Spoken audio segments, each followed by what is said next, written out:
They say the loudest sirens are the ones nobody else hears. When my mother texted our 3-word emergency code at 2 in the morning, my heart did not race.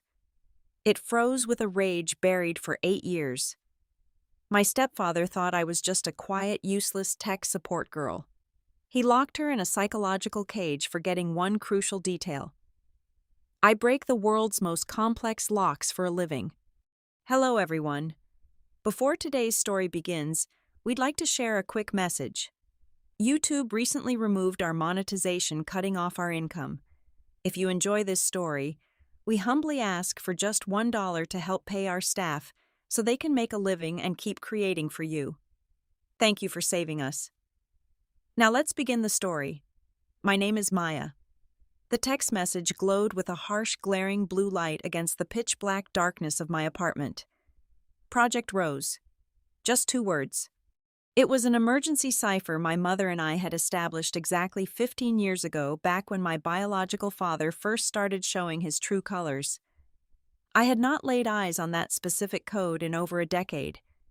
Seeing it now glaring at me at 2 in the morning in the middle of a blinding Denver snowstorm did not make me panic. Instead, it sent a spike of pure crystalline adrenaline straight into my veins, instantly washing away any trace of sleep. I abandoned my half-empty cup of black coffee on the kitchen counter, grabbing my tactical backpack. Within 3 minutes, I was behind the wheel of my modified heavy-duty vehicle, pushing the engine as hard as I dared. The drive itself was a sheer nightmare. 40 miles of slick, treacherous mountain passes separated the bustling downtown of Denver from Oak Creek, the ultra-wealthy, heavily gated enclave where my mother lived with my stepfather, Marcus Thorne. The snow was falling so incredibly thick, it looked like white static on an old television screen, blurring the edges of the cliff drops. But I did not ease my foot off the gas pedal. I knew the precise geometry of these winding roads, and more importantly, I knew exactly what Project Rose meant. It meant she was out of time. I finally pulled up to the isolated, sprawling estate, the tires crunching softly against the fresh snowdrifts. The very first thing that struck me was the absolute suffocating darkness. A multi-million-dollar mansion like this should have had motion sensors blazing and warm landscape lighting painting the snow, but the property was completely dead. I unlocked the heavy oak front door with my emergency key and stepped inside. The air in the grand foyer was unnaturally freezing, biting through my heavy coat. It was as if the central heating system had been deliberately shut off to let the brutal blizzard inside. I instinctively checked the interface on my encrypted smartwatch. The estate's state-of-the-art security network was entirely offline. This was not a power glitch caused by the storm. It was a manual, deliberate severing of the main data connection. The cameras were blind and the alarms were muted. I moved silently through the cavernous, eerily quiet house, my footsteps completely muffled by the thick, expensive Persian rugs. I swept the living room, the master bedroom, and the kitchen. Nothing. Finally, I found her where I least expected. Evelyn, my mother. She was not bleeding. There were no purple bruises blooming on her pale cheekbones or split lips to indicate a struggle. Marcus was far too smart, far too concerned with his polished public image for that kind of messy physical brutality. Instead, I found her huddled in the cramped, windowless corner of the basement laundry room. She looked terribly gaunt, her frame practically lost inside a thin gray cashmere shawl, shivering violently against the cold concrete wall. Her eyes were wide, sunken, and frantic, darting toward the shadowy hallway like a hunted animal. In her trembling, fragile hands, she clutched a standard, unassuming external hard drive, wrapped tightly in a clear plastic grocery bag to protect it from moisture. I dropped to my knees beside her on the cold floor. "Mom, I am here," I whispered, keeping my vocal tone utterly calm and regulated exactly the way they taught me during crisis management training at the agency. "Tell me what happened." She grabbed the lapels of my jacket, pulling me close with surprising, desperate strength. Her breath was shallow and rapid. "Marcus is not home," she gasped, her voice barely a dry whisper over the howling wind rattling the exhaust vents outside. "He told me he was entertaining important corporate clients down in the city." But Maya, I opened the wall safe. my passport, my birth certificate, my social security card, every single piece of my legal identification. They are all entirely gone. The invisible pieces of the puzzle began clicking together in my analytical mind, forming a sharp, terrifying picture of premeditation.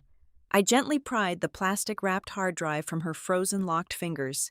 I guided her upstairs to the warmth of the kitchen island, then pulled my heavily encrypted, custom-built field laptop from my backpack. I booted the operating system, bypassing the standard commercial firewalls, and plugged the silver drive into the port. It only took me exactly 45 seconds to run a deep directory scan and isolate the hidden password-protected partition she had accidentally stumbled upon while searching for her documents. I broke the encryption key effortlessly and opened the solitary text file stored inside. The blood in my veins instantly turned to solid ice. It was a suicide note. It was typed out meticulously, capturing my mother's exact conversational cadence, her historical regrets, and her deeply personal apologies.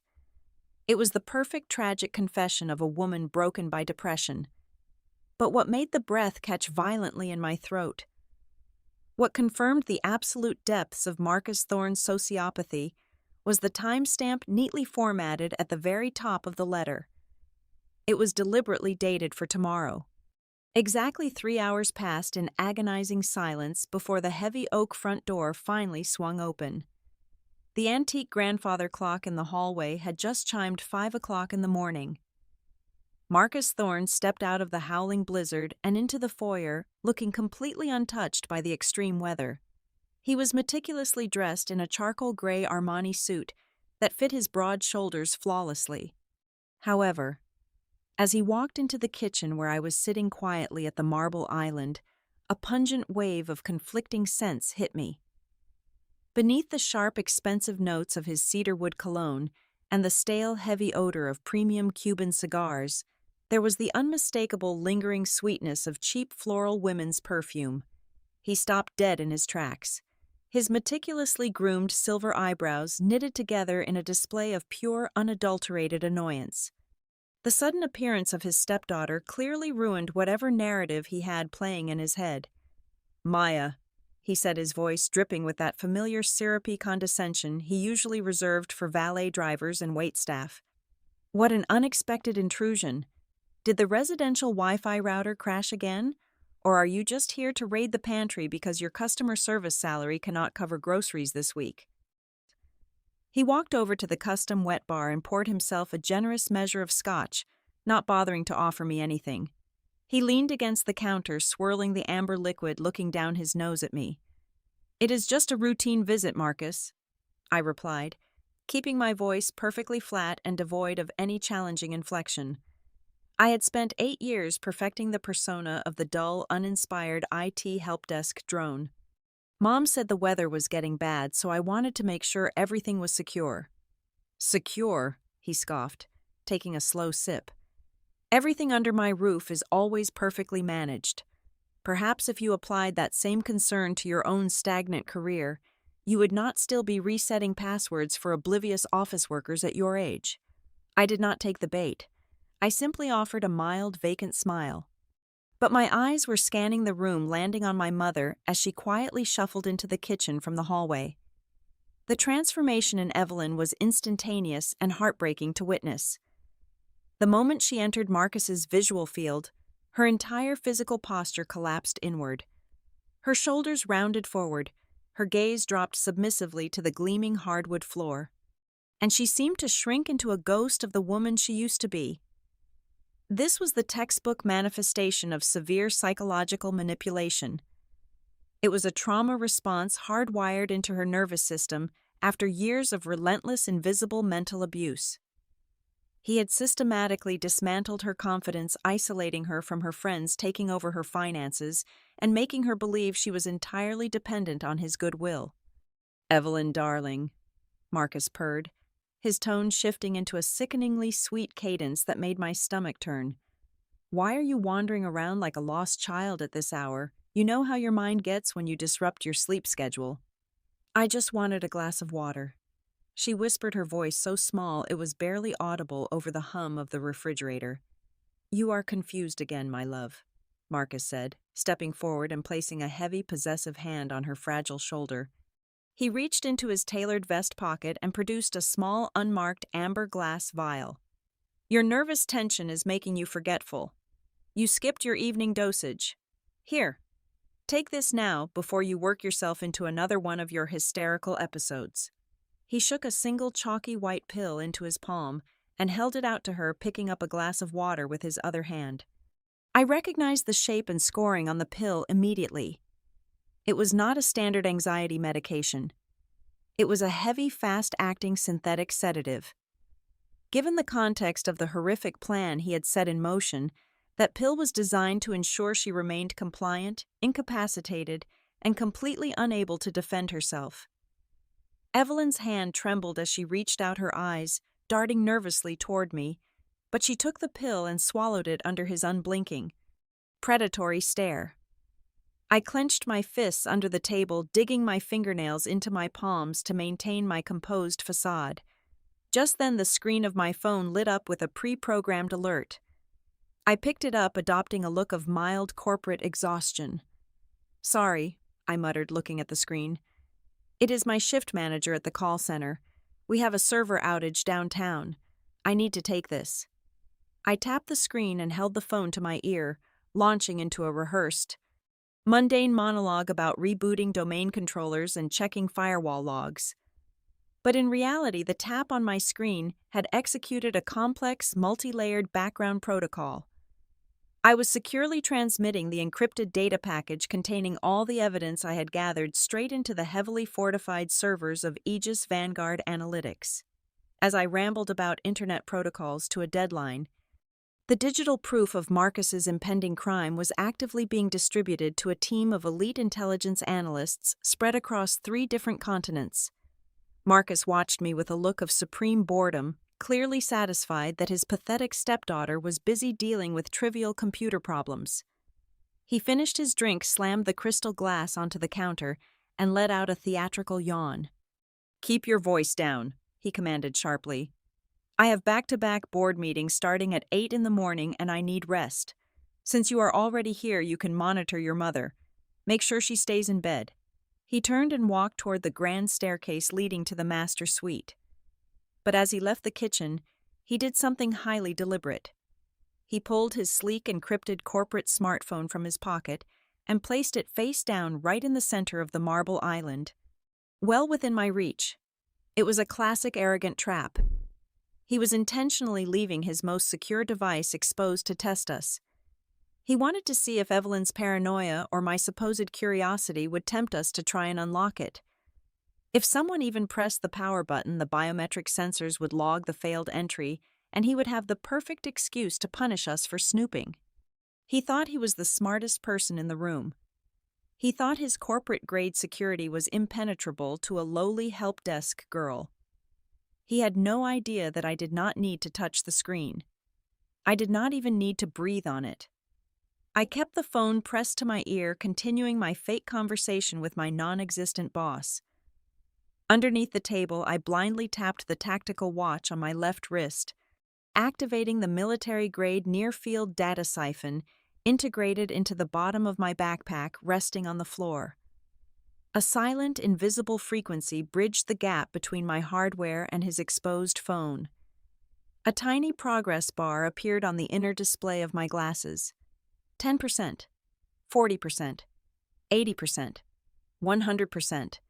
It took exactly 14 seconds to aggressively bypass his secure Enclave clone, his entire hard drive replicate his encrypted message history, and mirror every single offshore banking token he possessed. By the time Marcus reached the top of the stairs, I already held his entire corrupt empire in the palm of my hand, and I had not even shifted in my chair. The morning sun broke through the heavy snow clouds, casting a blinding white glare across the frozen estate. Promptly at 9 o'clock, Marcus departed in his heavy-duty luxury vehicle. He was heading to his exclusive climate-controlled indoor country club to play 18 holes of simulated golf.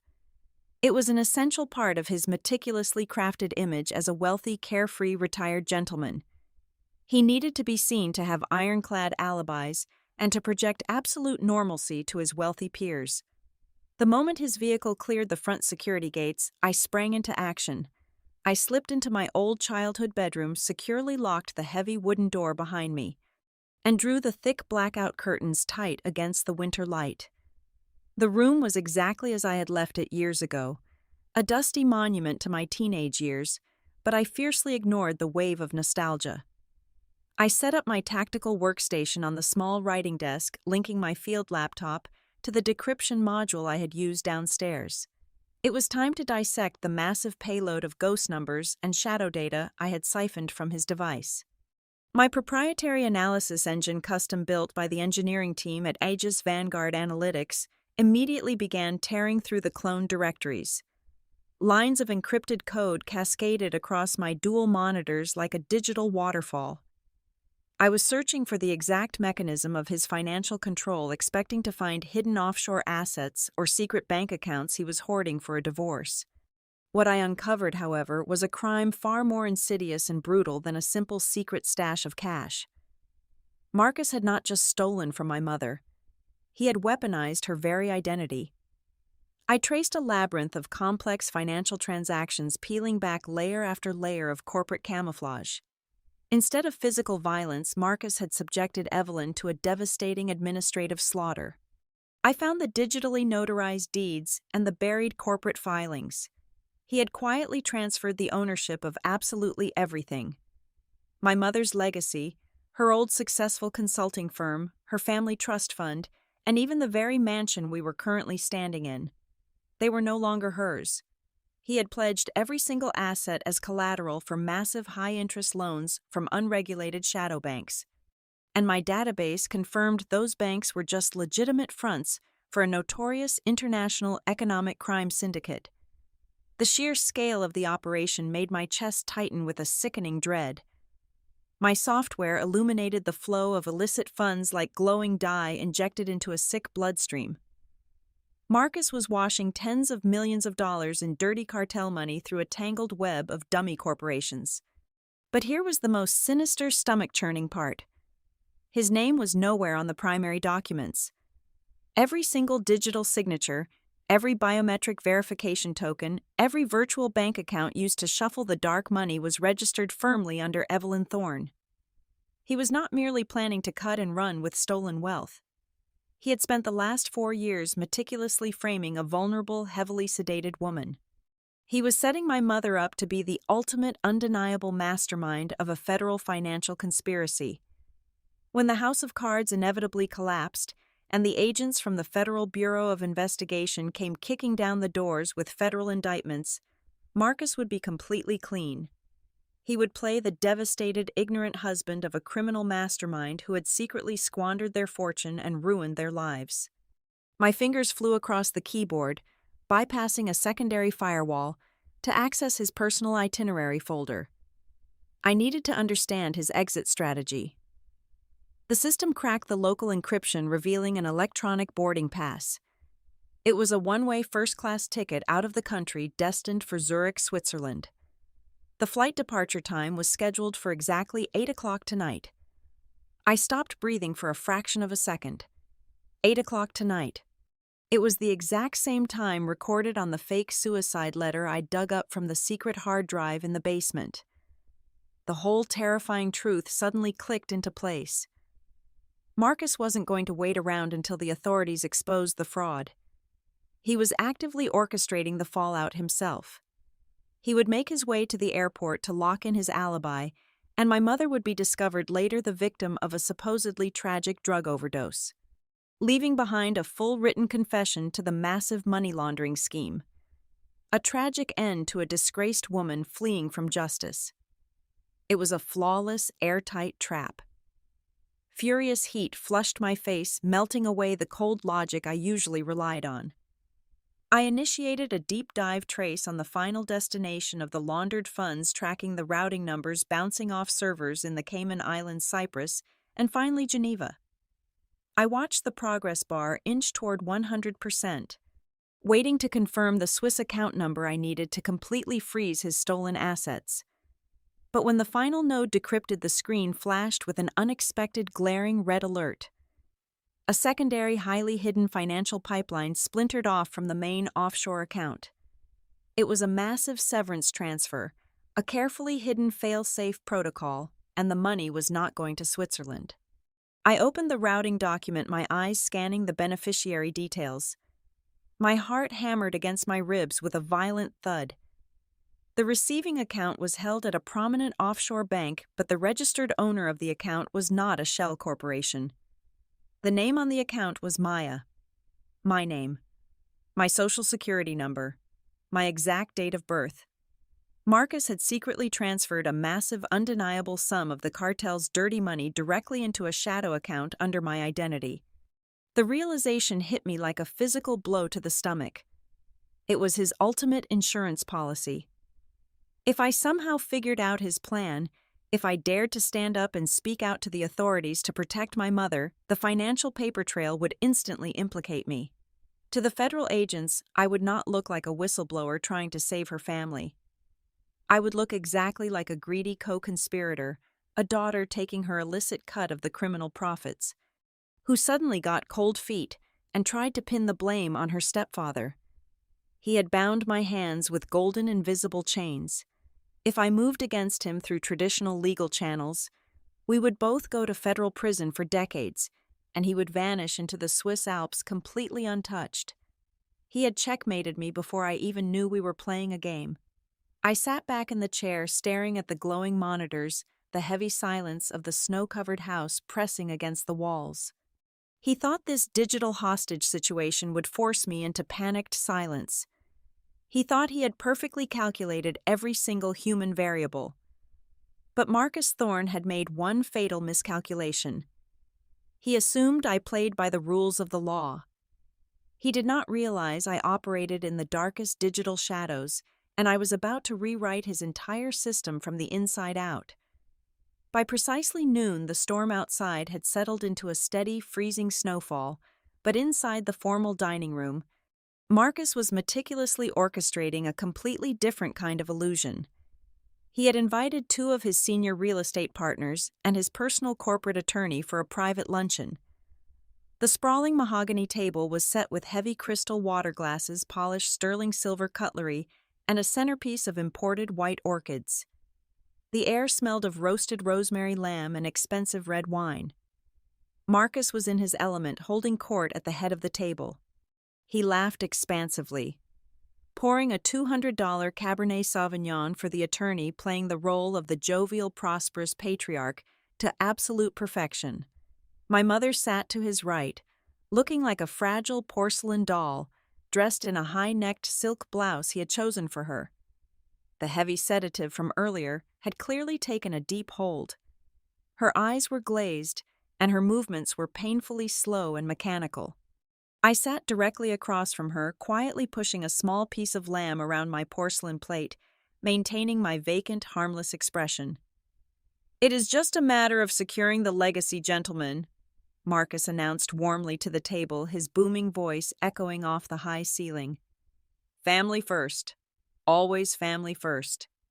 He reached into the inner breast pocket of his tailored jacket and produced a neatly folded legal document, smoothing it out on the table right next to my mother's untouched plate.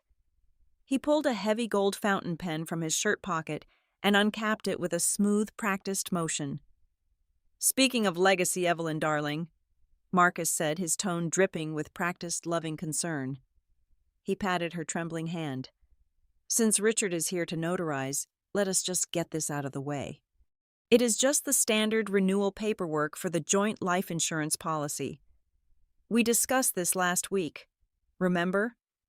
Just sign at the bottom line, my love." The two partners smiled politely, completely oblivious. Richard the attorney gave a crisp, affirming nod, but I knew exactly what that piece of paper was. During my deep dive into his cloned data earlier, I had read the exact draft of that document. It was not a life insurance renewal.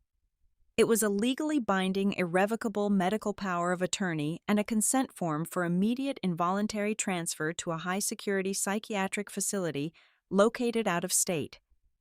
If she signed it, he could legally lock her away in a padded room before his flight departed at 8 o'clock tonight, guaranteeing she could never dispute the forged suicide note or the financial crimes.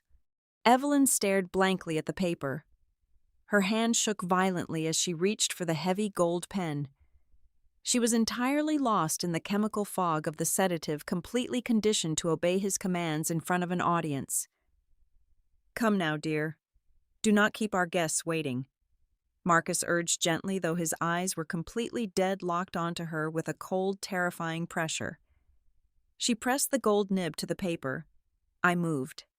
I reached across the mahogany table, my fingers smoothly catching the top edge of the thick legal paper. With a casual, almost clumsy flick of my wrist, I pulled the document entirely out from under the gold pen. In the same continuous motion, I dragged the bottom corner of the paper directly through the large, full glass of red wine sitting next to my plate. The dark crimson liquid immediately wicked up the crisp white fibers, soaking the paper, blurring the printed text into an illegible purple mess. A few heavy drops of wine splashed onto the pristine white table linen. The entire dining room went dead silent. The polite chatter from the business partners instantly evaporated. I looked up, meeting Marcus's gaze with a bright, vacant, entirely unapologetic smile. "My hand slipped," I said, looking straight into his eyes. "Let me print another copy." I lifted the dripping, ruined document, holding it over my plate. Marcus froze. The absolute silence in the room stretched into a thick, suffocating tension. I watched the skin of his face transform. The jovial flush of the perfect host vanished, replaced by a dark, furious, mottled purplish red that crawled up his thick neck. The thick vein at his temple began to throb visibly. He was a dictator used to absolute, unquestioning obedience, and I had just humiliated him, challenged him, and destroyed his crucial timeline right in front of his most important peers. But he was trapped. He could not scream. He could not strike me. He could not break his gilded mask in front of his wealthy colleagues. He leaned forward, his massive shoulders tensing under his suit, invading my physical space. He forced a strained, terrifyingly stiff smile for the guests, but his eyes were pure, concentrated venom. "You are being incredibly clumsy today," he hissed, his voice dropping to a low, guttural register, meant only for my ears, squeezing the words through tightly clenched teeth. "You are overstepping your boundaries. Remember whose house you are sitting in. You are a useless parasite eating my food, and you are dangerously close to being permanently cut off." I did not flinch. I did not drop my gaze. I simply leaned forward, closing the distance between us until my mouth was just inches from his ear. The smell of his cologne was sickeningly strong. "3," I whispered, my voice completely devoid of the cheerful daughter persona. It was the cold, flat, dead tone of a predator. 7, 9, 2, 4, 1, 8, 6, 0, 5, 9, 2. It was a string of exactly 12 numbers. The exact routing and account number of his heavily guarded secret Swiss bank account. I pulled back slowly and sat perfectly straight in my heavy dining chair, crossing my arms, waiting for the physiological reaction. It was magnificent. The furious, mottled purple color drained out of Marcus's face in less than a second, leaving behind a sickening, ashen dead white. His jaw dropped slightly, the muscles in his face going completely slack. He stared at me, his pupils blown wide with sudden catastrophic terror. He tried to speak, to form a threat, to say anything, but his vocal cords completely failed him. His right hand, which had been gripping a heavy sterling silver dinner fork, began to tremble. It was not a subtle shake. It was a violent, uncontrollable spasm of pure neurological shock. The vibration traveled up his arm until his fingers completely gave out. The heavy silver fork slipped from his grasp. It hit the edge of the mahogany table, bounced and clattered loudly onto the hardwood floor. The sharp metallic ringing sound echoed through the silent dining room like a judge's gavel slamming down, officially marking the exact second the invincible dictator realized his empire was burning to the ground. The luncheon concluded in a suffocating, awkward rush. The two real estate partners and the corporate attorney practically fled the dining room, muttering strained excuses about the worsening blizzard and urgent afternoon appointments. The moment the heavy oak front door clicked shut behind the final guest, the last remaining shred of Marcus Thorne's civilized facade violently disintegrated. He spun around his chest, heaving. He slammed the deadbolt into place with a definitive echoing crack. He marched over to the antique console table in the hallway, grabbed the landline telephone, and violently yanked the cord straight out of the drywall, sending white plaster dusting onto the floor. Next, he stormed into the living area, marching straight for the central data hub. He grabbed the expensive wireless internet router and smashed it against the edge of a marble side table, shattering the plastic casing into a dozen jagged pieces. He stood amidst the wreckage, operating under the desperate, pathetic delusion that severing the physical cables would somehow trap us inside his crumbling reality. "You think you are clever?" He seethed, his voice a low, terrifying growl. "You think you can play games in my house?" He turned and sprinted toward his private mahogany study. I did not run. I walked after him with measured, deliberate steps, my heart rate steady and completely controlled. By the time I reached the doorway of the study, Marcus had already torn open the bottom drawer of his massive desk. He spun around and my eyes locked onto the cold black steel of a heavy semi-automatic handgun. He raised his arm, leveling the barrel directly at the center of my chest.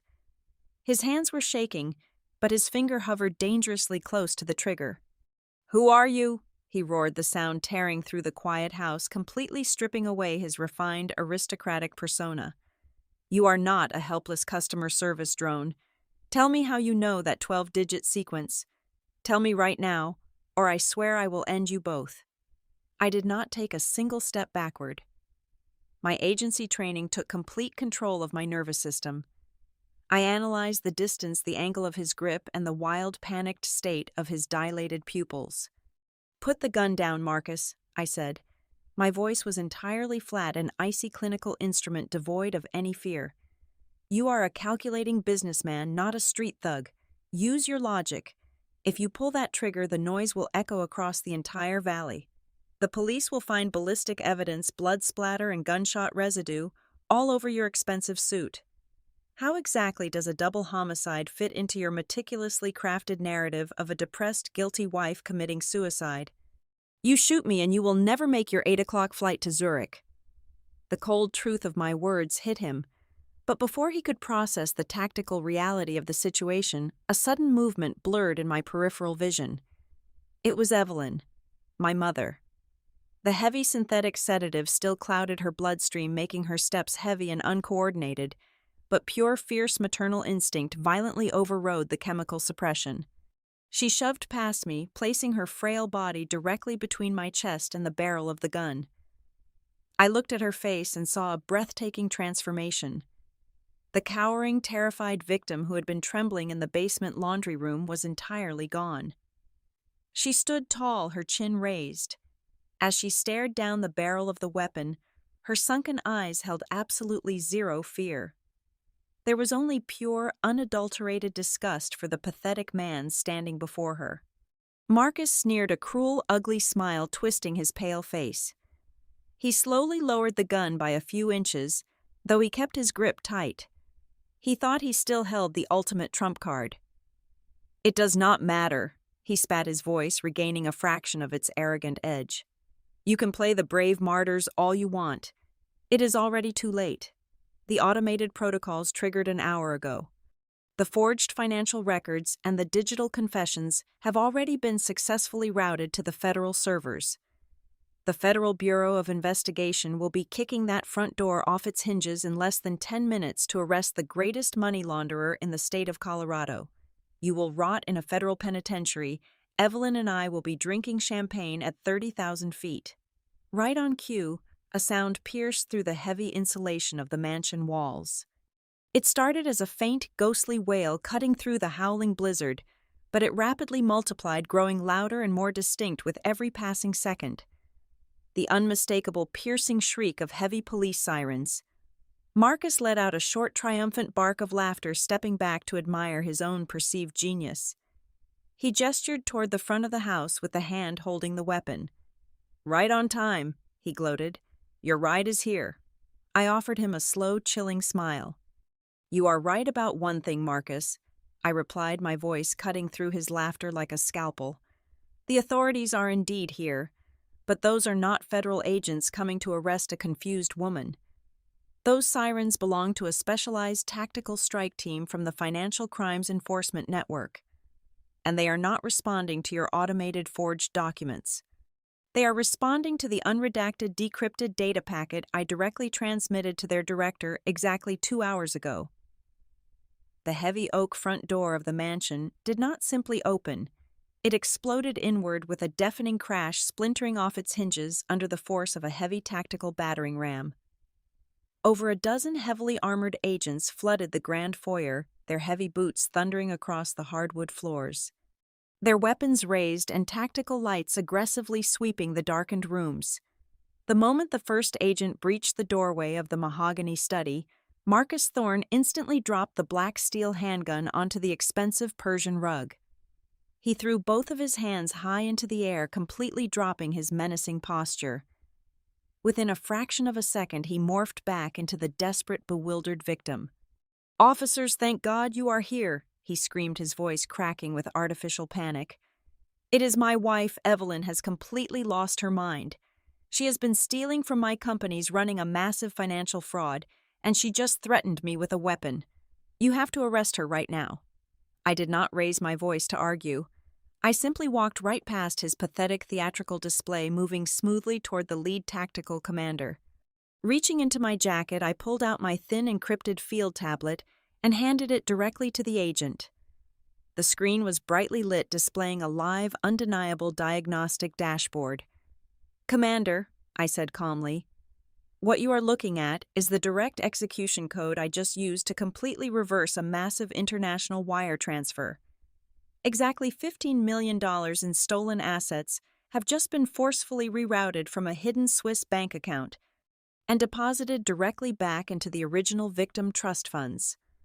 And if you check the digital authentication logs on that screen, you will see the transfer was verified and signed using the exact biometric security token originating from the mobile device sitting in Marcus Thorne's pocket." I turned slowly to look at Marcus. The realization hit him with the devastating force of a freight train. He understood exactly what I had just done. I had not just exposed his crimes to the federal government. I had completely emptied his offshore retirement fund. It was down to absolute zero. The federal agents were going to put him in prison, but the ruthless international economic crime syndicate he had just lost $15 million for was going to brutally hunt him down until the end of his days. The smug, arrogant dictator dissolved. His face contorted into an unrecognizable mask of absolute paralyzing terror. His knees physically buckled under the weight of his total destruction.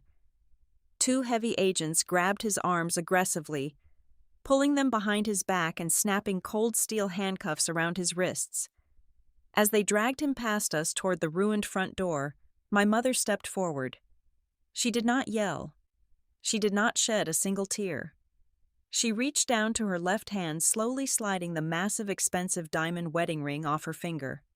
With a sharp flick of her wrist, she tossed the ring onto the floor.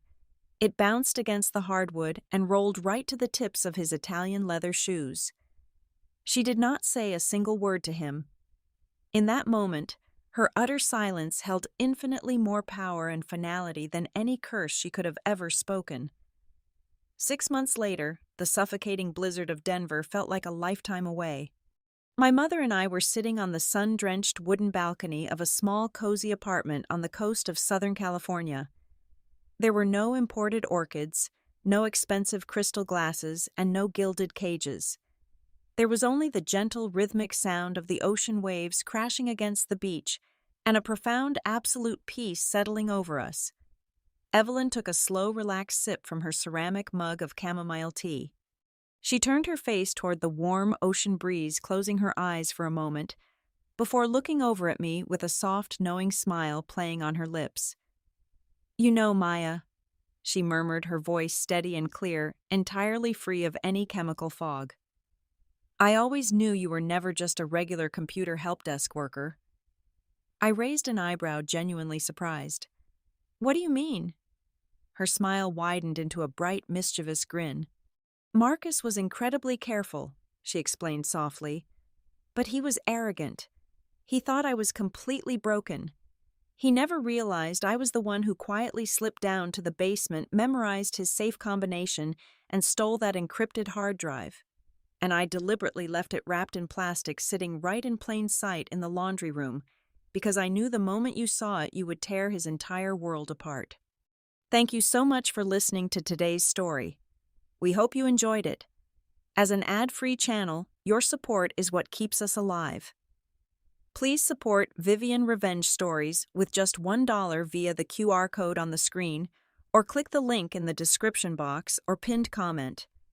Also, we'd love to connect with you. Please leave a comment telling us which city or state you're listening from. Thank you for standing with us, and see you in the next stories.